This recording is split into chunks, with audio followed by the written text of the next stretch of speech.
ย่างหาเลาะกินโดยเฉพาะเลยมื้อนี้เฮาโมเป็นหลานหนูนะคะมาเห็ดถึงรักคนละหลาน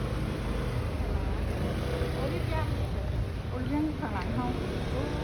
โอ้ยอยู่คุณ ผมรีบย่างก็โอ้เดี๋ยวไกลๆพุ่น ข้างหลังไปดิ ทาคามนี้ละ ถ้าเป็นสี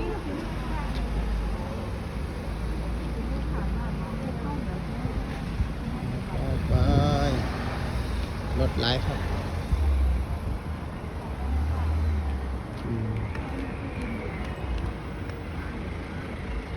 ไปครับไป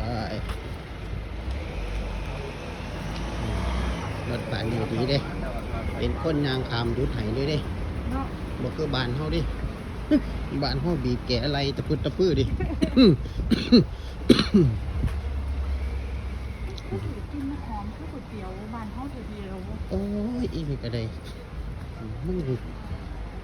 ก็คือบ่เบิ่งไว้ก็บ่กันนี้มาสิเดี๋ยวมากินเลยนะ เสื้อผ้าอันนี้ร้านเสื้อผ้า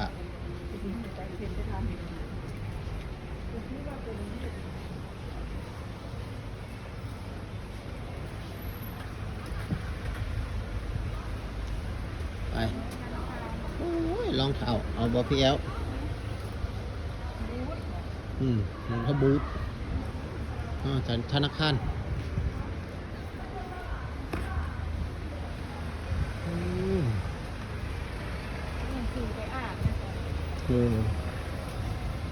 ไป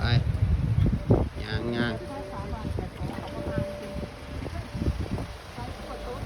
นี่จะตดตอนออกมาน้ำเด้อใกล้แล้วยุ่มไว้ใกล้เสียหอดแล้ว เปิดทำบุกเปิดไปขี่เนี่ยใส่ส่งเลยแล้วไปครับไป